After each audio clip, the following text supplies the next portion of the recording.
It has been an odd time for all of us recently, but I think there's some normality starting to emerge on the horizon. And with that in mind, we thought we'd check in with you guys, our GTN viewers. And you have shared your questions ranging from how to rekindle that motivation through to how to plan your swimming training. So why not join me, grab a cup of tea as I do my best to answer them all.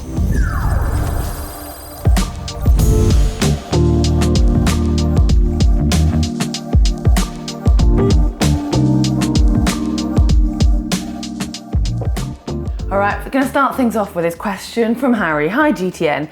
Having recently taken the leap into multi-sport training and last couple of weeks embraced open water swimming, what is the best way to slow everything down? I look at other swimmers who are effortless and glide so gracefully, even in the chop, and then there's me. I guess in addition to slowing it down, how do you bring everything together to look effortless?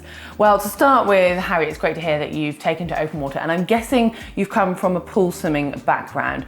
But when you first get into open water, don't worry too much about your stroke rate, especially if it's choppy, because actually having a high stroke rate is something that a lot of people work towards. If you've got a lot of waves and you say miss a stroke or you don't quite get the catch, you've got another stroke coming quickly. And you can check out the likes of Pro Lucy Charles, who we've done quite a bit of work with. She's got a really high stroke rate and she's, well, the best swimmer out there by far. And as for looking effortless, it's not what you look like over the top of the water, it's what's going on underneath the water. So you really need to focus on your catch and the pull, that phase. And then once you've got that nailed, you'll start to be able to look more relaxed when it comes to your recovery. So do work on some drills such as sculling and doggy paddle, anything that's really going to be slowing down that underwater phase. And if you do want some more tips on that, I'd suggest checking out our video that is purely looking at the catch, and that should really help you to start to just make everything come together, and it will become, well, it'll become more effortless. I mean, swimming's always going to be an effort. I'm not going to lie to you there. Our next question comes from RP77. I've taken the decision to write this competition year off. Yeah, I don't think you're alone. Should I approach the rest of the year as an extended off season, focus on a bit more S&C work and focus on building my diesel engine, or stick to my race plan and stay fit and drop it off later in the year? Well, it's actually a dilemma that I think a lot of triathletes are going to be facing at the moment, and might have made that decision like you to say, right, I'm going to write this season off, but see it as a massive opportunity. You've kind of got a couple of options here. So you could either sort of look at it like a race season and maybe give yourself a couple of goals. That you could even go and say do one individual sport of maybe a run, a 10K or a 5K, for example. Test yourself now, and then maybe do a sort of 8-week block and then try and see, as though you were doing a race, you could peak for that again and see, have a little bit of an experiment with different training programs, so then next year when you do come back to racing, you'll know exactly what works for you.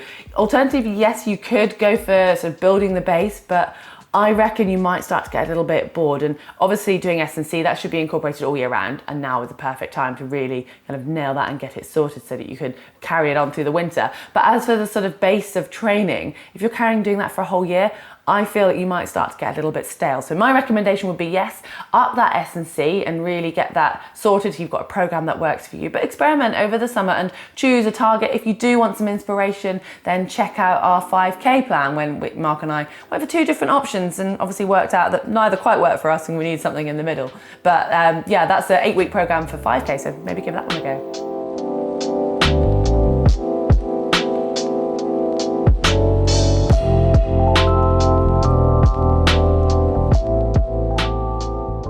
Right, next up, Balchazar says, I decided to focus on a late season half marathon in my hometown. Rest of my training is maintenance, no swimming, lakes are too cold. What kind of balance should I aim for? More strength, less cycling or running? Well, Balchazar, it's great you've managed to set yourself a goal, and it depends how seriously you want to take your running and this half marathon. But as for strength, I would 100% recommend it, doing at least 2 strength sessions per week. I'm not sure if you're doing any at the moment, and then around that 2 to 3 core sessions as well. And you will see a massive benefit correlating to your running if you've got the correct plan in place. You've got plenty of time to really build that up now. As for the cycling, well, cycling can complement your running program to a certain extent if you still want to keep that up, but use it purely as your recovery or building a little bit of an aerobic base in these early stages. And as you get closer to your race, I would really reduce the amount of cycling you're doing. And if your legs are just really tired and you want a bit of a spin out, then cycling's perfect for that. So good luck with that one. Next, We have Darren Kelly asking about open water structure. How do you do a decent set in the lake? I plod around thinking, oh, this is nice, fish. Well, start with Darren, you're lucky you've got fish in your lake. Enjoy it. But you, again, are not alone on this one, and I'm guilty of it as well, because something very relaxing, isn't there, about just going to an open water lake or sea, and you're there with nature, and you can just sort of, quite often with friends, hopefully for safety as well, and it becomes a very enjoyable experience, which swimming should be. But I cannot recommend highly enough to actually head there with some sort of training plan if you want to get actual sort of fitness benefit and improve your swimming. And Darren, it depends a little bit on your setting. Maybe you've got buoys at regular markers, or you know it's like a fairly short set distance of the loop that you swim, but use that to your advantage and set your program around it. So don't worry too much about it being distance. Maybe do efforts between buoys, and you've kind of got two styles. You could do some, say, 2 to 5 minute efforts at race pace, or you could work on some speed. And a nice session that kind of combines the both here would be 5 to 10 minutes of nice, easy warm up, and then 3 times 30 strokes hard, followed by 30 strokes easy. And it's quite a nice way to not have to look at your watch, and you can just really count your strokes and focus on that intensity. Take 1 minute rest, and then do 2 to 4 400s depending on where you are with your training, taking 30 seconds rest between each, and then have a 10-minute warm down. But obviously that's just a template. Feel free to work and build around that one, but it does really help if you go there with it even written down beforehand, so just make sure you get a little bit more out of that session. Here we have Quithaba Delamani 11 and junior training. How should junior triathletes structure their training? Well, to start with, you really want to make sure that you're not going to be straining your body too much at a young age, but that you are building in the correct aspects of triathlon. And it's great that you've come to sports so early. You've got a massive advantage over a lot of us. So you really want to focus on the skill elements. And when it comes to swimming and cycling, they need to be your key because they put far less strain on your body than, say, running does. With swimming, work on loads of drills in the pool, and just you can do quite a lot of pool time at a young age. Swimmers do start at a very young age. And with cycling, mix it up. You don't need to be out on a road bike already. If you've got a mountain bike, that's great, because you can really focus on your skills that will cross over to road bike when you do start to do more of that later on. And as for running, again, stick it to drills and not doing too much volume or mileage at these early stages. And ultimately, make sure you're having fun, because hopefully you'll still be doing triathlon in years to come.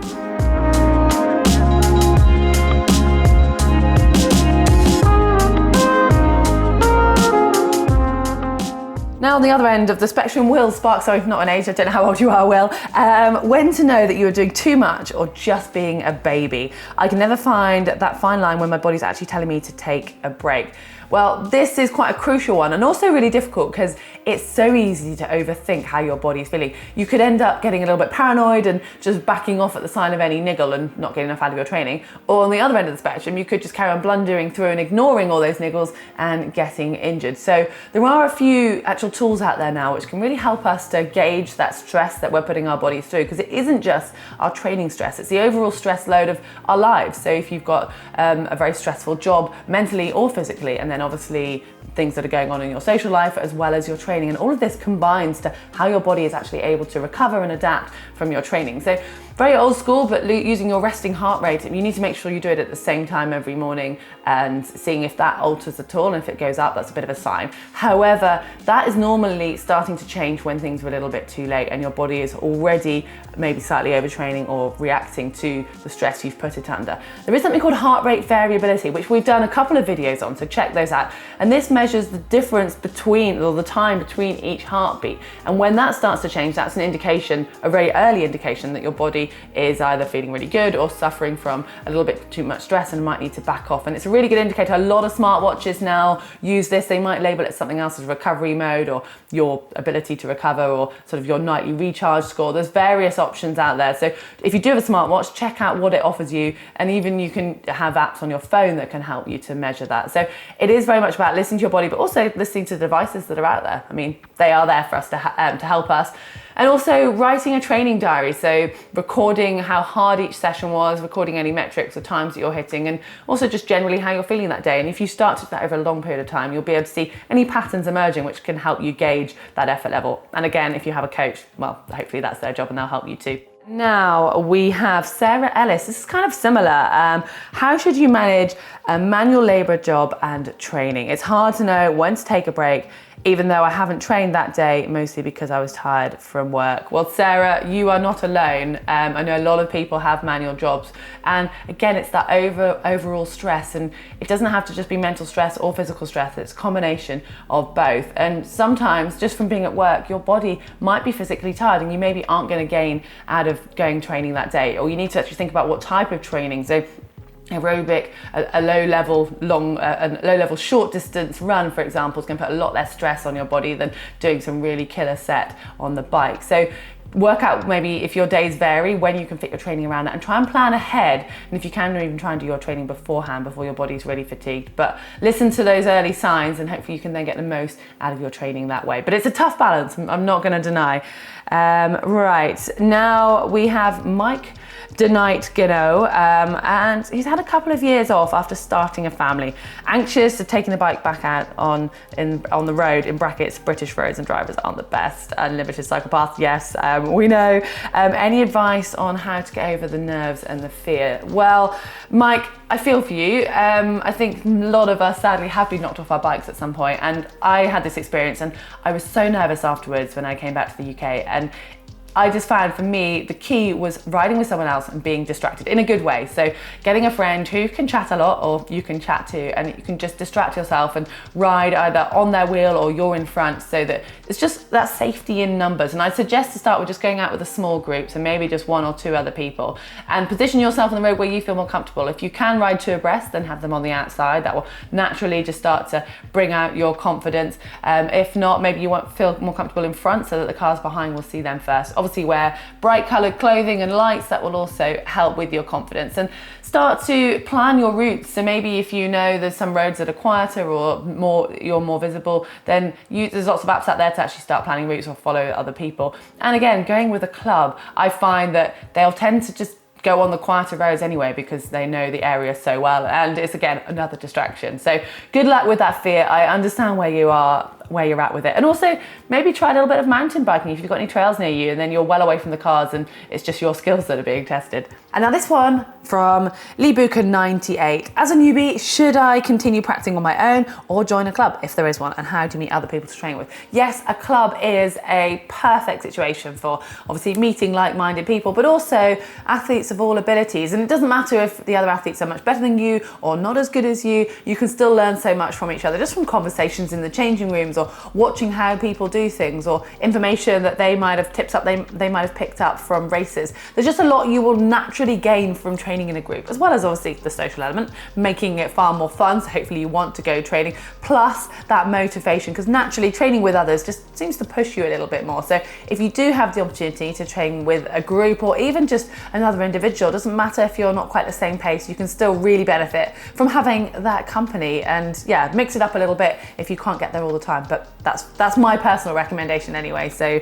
there's definitely fun in numbers when it comes to training. Right, now we have Andy Ellis, who says, I am fortunate I have my pain cave for run, bike and swim, plus a surfboard leash in the plunge pool, GTN's recommendation, and he has done all 10 Ironman VR events, but getting a little bit boring, starting to miss competing. Any ideas? Well, Andy, I'm not surprised. I mean, 10 weeks of doing the Ironman VR, congratulations on your dedication to that and your training setup. But yes, it is a long period, isn't it, at the moment, of having no sort of end goal. So why not make your own goal, or even your own triathlon? I don't know when you sent this in. It might have been before Mark Fraser and I did our DIY triathlon. If you haven't watched that video, go and check it out. Just use a bit of imagination and sort of conjure up your own event. It's quite fun, but it does feel like you're quite a sort of goal-driven athlete. And if so, set yourself some different goals. Maybe pick a weakness and focus on that. If it's, say, a cycling time trial that you do now and you want to then try and better your personal best, or keep searching, because there's still a lot of virtual racing, especially running races, that are seeming to appear at the moment. So check those out, and hopefully you can keep that motivation going, because you've obviously got quite a lot. I'm impressed. This final one today is from 200% Tetna triathlon. In the first few weeks after break, is it better to go to a swimming pool focusing on technique, or rather choose open water to get comfort in that competition environment? Obviously they can both cross over, but like you've mentioned, the pool does lend itself a bit more to doing technique work. Also for doing very specific sort of speed work sessions, because you know exactly how far you're swimming and you've got the clock on the wall, and you've got the warmth of the swimming pool as well for doing some drills, and maybe you can use toys to help you, and paddles and pool buoy and stuff like that. So it is a bit easier, but if you've got the combination, then use both. Use the pool, like you said, for that aspect, and then use the open water for gaining that confidence and building that aerobic engine.